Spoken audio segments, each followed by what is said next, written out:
be anything, anything, anything. Hello guys, welcome back to our channel Albert academy. तो हम आज पढ़ने वाले हैं सेंटेंस यानी वाक्य को। समझेंगे वाक्य होता क्या है, ये किन किन भागों से मिलकर बना होता है, यानी कि किन किन पार्ट से मिलकर बना होता है। तो चलिए स्टार्ट करते हैं बिना टाइम वेस्ट किए हुए। तो सबसे पहले हम इसकी डेफिनेशन को समझते हैं। जैसा कि इधर लिखा हुआ है, a group of words that makes a complete sense in itself is known as sentence. यानी कि हिंदी में समझो तो शब्दों का ऐसा समूह जिसका खुद में अर्थ हो वाक्य कहलाता है। यानी कि ऐसा कोई भी ग्रुप ऑफ वर्ड्स जिसका खुद में एक सेंस हो, यानी कि वो एक अर्थ रखता हो कंप्लीट, तो उसको हम क्या बोलेंगे, सेंटेंस बोलेंगे। हिंदी में बोलें तो वाक्य।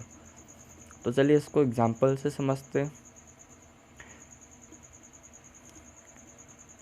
जैसा कि इधर लिखा हुआ है, मंगलम इज़ प्लेइंग क्रिकेट। अगर हम आपसे बोलें कि मंगलम इज़ प्लेइंग क्रिकेट, तो आपके दिमाग में क्या रखी, कोई लड़का होगा जिसका नाम मंगलम है, वो क्रिकेट खेल रहा होगा, है ना। ठीक, अगर इसकी जगह हम ये बोल दें प्लेइंग क्रिकेट इज़ मंगलम, तो आपके दिमाग में कुछ नहीं आएगा। प्लेइंग क्रिकेट इज़ मंगलम मतलब हाँ इतना आएगा, क्रिकेट प्लेइंग क्रिकेट खेल रहा हूँ, मंगलम भी उधर है कोई, मतलब कुछ अटपटा सा आएगा, मतलब कुछ क्लियर सेंस नहीं आएगा आपके पास। तो मतलब ग्रुप ऑफ वर्ड्स तो होना ही होना चाहिए, लेकिन उसके साथ ही साथ क्या होना चाहिए, सेंस, मतलब एक सेंस निकलना चाहिए। केवल ग्रुप ऑफ वर्ड्स से ही हम उसको सेंटेंस नहीं बोलेंगे, उसके लिए एक सबसे ज़रूरी क्या है, उससे एक सेंस भी निकलना चाहिए। ठीक है, मतलब कोई भी ग्रुप ऑफ वर्ड्स सेंटेंस नहीं हो सकता है।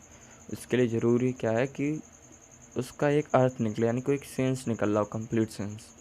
उसी को हम क्या बोल सकते हैं, सेंटेंस। जैसे दोनों वाक्य में जो वर्ड्स हैं वो सेम है, सेम ग्रुप ऑफ वर्ड्स हैं, बस अंतर क्या दोनों में, उनकी प्लेसमेंट जो है, मतलब जो उनका स्थान है वो अलग अलग है। यानी ग्रुप ऑफ वर्ड्स होना चाहिए और वेल अरेंज्ड होना चाहिए, मतलब एक सही तरीके से व्यवस्थित होनी चाहिए, उनका एक सही क्रम में उनका लगा होना चाहिए, तभी हम उसको सेंटेंस बोल सकते हैं। जैसे अगला एग्जांपल देखते हैं, द काऊ हैज़ 4 legs। यानी कि इसका हिंदी क्या होगा, गाय के पास 4 पैर हैं, या गाय 4 पैर रखती है मतलब गाय के पास 4 पैर होते हैं। ठीक है, तो और नीचे वाला लिखा है लेग्स हैज़ द काऊ 4।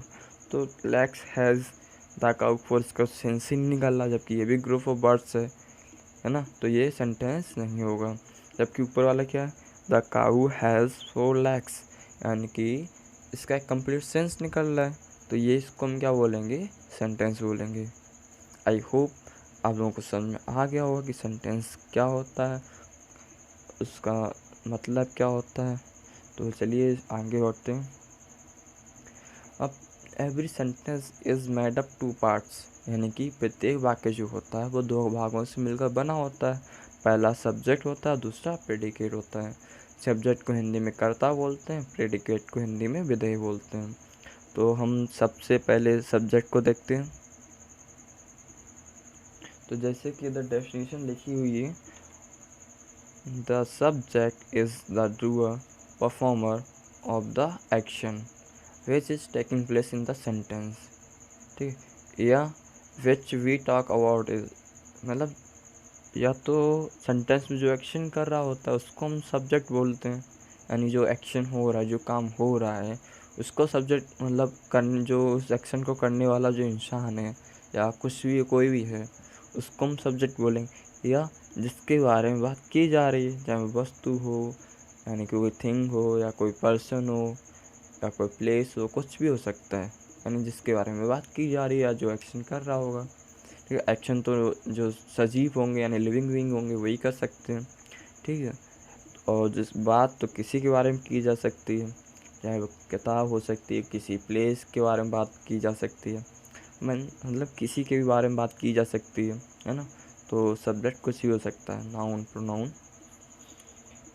तो हिंदी में समझते हैं क्या होता है, वह शब्द या शब्दों का समूह जिसके बारे में कुछ बोला जाए या जो काम करे उसी क्या कहते हैं, कर्ता कहते हैं। यानी कि जो एक सेंटेंस होगा जिसमें कोई व्यक्ति काम कर रहा होगा, है ना, उसी क्या बोलेंगे, सब्जेक्ट बोलेंगे। या जिसके बारे में कुछ बात की जा रही हो उसको सब्जेक्ट बोलेंगे।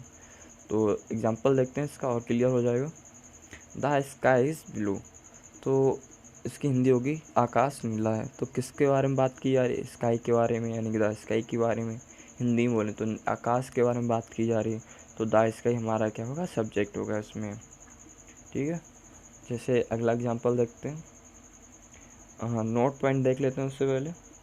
To discover the subject ask who और व्हाट बिफोर द वर्ब, यानी कि सब्जेक्ट को ढूंढने के लिए हम किससे क्वेश्चन करेंगे? हु या व्हाट से, वो भी किससे पहले? वर्ब के पहले। ठीक है, यानी अभी एग्जांपल देखते हैं आगे।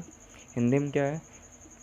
सब्जेक्ट यानी कर्ता को ज्ञात करने के लिए मुख्य क्रिया, यानी कि जो एक्शन हो रहा होता है उसमें जो काम हो रहा होता है, ठीक है, या जो बात कही जाए, यानी कि जो सब्जेक्ट के बारे में जो बोला जा रहा है उसके पहले अगर हम कौन या क्या से प्रश्न करें तो हमें क्या मिल जाएगा? सब्जेक्ट मिल जाएगा हमें। ठीक है, तो सब्जेक्ट ढूंढने का इस तरीका है। एग्जांपल देखते हैं और बेहतर समझ में आएगा आप लोगों के। ही इज़ प्लेइंग क्रिकेट, तो वह क्रिकेट खेल रहा है, इसकी हिंदी होगी। तो इसमें सब्जेक्ट कैसे ढूंढें? तो हम किससे क्वेश्चन करना? व्हाट या हु से। तो सबसे पहले हम व्हाट से क्वेश्चन करते हैं। व्हाट इज़ प्लेइंग क्रिकेट, तो इसका कुछ सेंस ही नहीं निकला, तो व्हाट नहीं लगाएंगे इधर। हु से क्वेश्चन करके देखते हैं, हु इज़ प्लेइंग क्रिकेट, तो आंसर हमारा क्या निकल जाएगा? ही, यानी कि ही हमारा क्या होगा? सब्जेक्ट होगा। अब हिंदी में देखते हैं। ठीक है, वह क्रिकेट खेल रहा है। अब प्रश्न करते हैं सबसे पहले हम क्या से। क्या क्रिकेट खेल रहा है, तो उसका कुछ सेंस ही नहीं निकल रहा ना, तो क्या से कोई दिक्कत नहीं। अब कौन से करते हैं? कौन क्रिकेट खेल रहा है, तो हमारा आंसर क्या निकलेगा? ही, यानी कि वह। तो वह हमारा क्या होगा? सब्जेक्ट होगा। ठीक है, जैसे एक और एग्जांपल देखते हैं। द स्काई इज़ ब्लू, यानी कि आसमान नीला है। ठीक है, तो इसमें पहले हम व्हाट से क्वेश्चन करके देखते हैं क्या निकलता है, सब्जेक्ट मिलता है या नहीं मिलता है। व्हाट इज़ ब्लू, क्या नीला है, तुम्हारा आंसर क्या निकल गया? द स्काई, हिंदी में बोले तो आकाश। ठीक है, तो यह आसमान एक ही बात है दोनों, तो हमारा सब्जेक्ट क्या हो जाएगा? The sky. ठीक है, यानी कि अगर हम व्हाट या हु से क्वेश्चन करें, वो भी वर्ब से पहले, तो हमें क्या मिलेगा? सब्जेक्ट मिलेगा। आई होप आप लोगों का क्लियर हो गया सेंटेंस क्या होता है, सब्जेक्ट क्या होता है, सब्जेक्ट को कैसे ढूंढा जाए। ठीक है, शायद आप लोगों को समझ आ गया होगा। अगर ना आया समझ तो प्लीज़ कमेंट बॉक्स में कमेंट कीजिएगा और बताइएगा कि आप लोगों को क्या दिक्कत है समझने में। मैं अपने और आने वाले वीडियो में उसमें सुधार करूँगा, रिफॉर्म करूँगा। तो आप लोगों का सुझाव मेरे लिए बहुत ही ज़्यादा ज़रूरी है, तो प्लीज़ कमेंट कीजिएगा। तो समझते हैं अगले पार्ट को, यानी कि प्रेडिकेट। तो डेफिनेशन समझते हैं, उसके पहले क्या होती है। The predicate is the entire part of the sentence except the subject, यानी कि प्रेडिकेट वाक्य का वह भाग होता है जो कुछ भी सेंटेंस के बारे में बोला जाता है। अगर हम शुद्ध भाषा में बोलें तो सब्जेक्ट को छोड़ के बचा हुआ जो पार्ट होता है सेंटेंस का, उसको हम क्या बोलते हैं? प्रेडिकेट बोलते हैं। यानी सब्जेक्ट को निकाल दिया जाए और बचा हुआ जो पार्ट होगा सेंटेंस का, उसको हम बोलेंगे प्रेडिकेट। हिंदी में बोलें तो विधेय। हिंदी में क्या है? किसी वाक्य के कर्ता को छोड़कर शेष बचा हुआ भाग विधेय कहलाता है। वही बात है जो इंग्लिश में सेम है दोनों। आइए एग्जाम्पल देखते हैं इसके। Razia Sultan was first and last women ruler. Hindi में है, रजिया सुल्तान पहली और अंतिम महिला शासक थी। तो इसमें सबसे पहले हम सब्जेक्ट ढूंढते हैं, क्योंकि सब्जेक्ट को अलग कर दिया जाए और बचा हुआ जो पार्ट होता है उसको हम प्रेडिकेट कहते हैं। तो इसके लिए हम सबसे पहले हमें क्या ढूंढना पड़े? सब्जेक्ट क्या है इसमें। तो सब्जेक्ट ढूंढने के लिए सबसे सिंपल ट्रिक है, हु या व्हाट से क्वेश्चन करें तो हमारा सब्जेक्ट पता चल जाएगा। तो हम हु से ट्राई करते हैं। Who was the first and last women ruler, तो हमारा आंसर क्या निकल के आएगा? रजिया।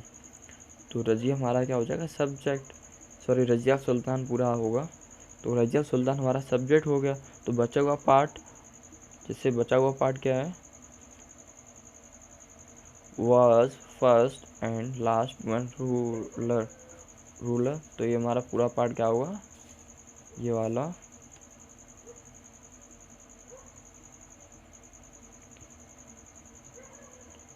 तो ये वाला पूरा पार्ट हमारा was first and last women ruler, ये हमारा पूरा पार्ट क्या हो जाएगा? प्रेडिकेट हो जाएगा और रजिया सुल्तान हमारा सब्जेक्ट। ध्यान रखना इसमें हेल्पिंग वर्ब भी आती है, प्रेडिकेट का जो भाग होता है उसमें हेल्पिंग वर्ब भी आती है, मैन वर्ब भी आती है, बचा हुआ मतलब बहुत कुछ आता है। सब्जेक्ट को ढील के जो कुछ भी सेंटेंस में होता है वो सब प्रेडिकेट में आता है।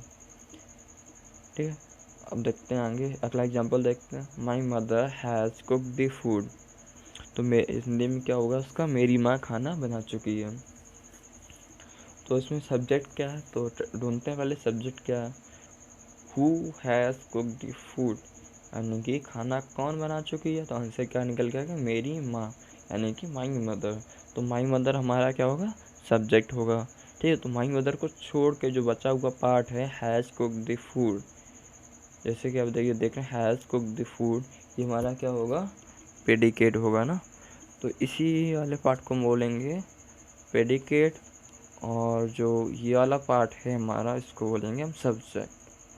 आई होप आप लोगों को क्लियर हो गया होगा सेंटेंस क्या होता है, प्रेडिकेट क्या होता है और सब्जेक्ट क्या होता है, और उनको कैसे हम ढूंढ सकते हैं, कैसे आइडेंटिफाई कर सकते हैं। ठीक है, अगर आप लोगों को मतलब कोई भी प्रॉब्लम है तो प्लीज़ कमेंट बॉक्स में कमेंट कीजिएगा। अब ये कुछ क्वेश्चन है आप लोगों के लिए जिसमें आप लोगों को ढूंढना है सब्जेक्ट क्या है, मतलब सब्जेक्ट और प्रेडिकेट को सेपरेट करना है, नहीं अलग अलग करना है। सब्जेक्ट को अलग लिखना है, प्रेडिकेट को अलग लिखना है। इन 5 क्वेश्चन के आंसर आप कमेंट बॉक्स में कमेंट कर सकते हैं, आपको तुरंत रिप्लाई मिलेगा। अगर आपका सही गलत जैसा भी हो आपका बताया जाएगा। ठीक है, तो प्लीज़ कमेंट कीजिएगा, आंसर कीजिएगा इन सभी क्वेश्चन का। ठीक है, और अगले वीडियो हम देखने वाले हैं सब्जेक्ट और उसके पार्ट्स को, यानी सब्जेक्ट तुम समझ ही चुके हैं, उसका पार्ट्स को अगले वीडियो में देखने वाले हैं। तो प्लीज़ अगला वीडियो भी देखिएगा, वो कुछ दिनों बाद अपलोड हो जाएगा। तो आज के लिए बस इतना ही। जय हिंद दोस्तों। Are the brave, we are the bold. We can be anything, anything, anything.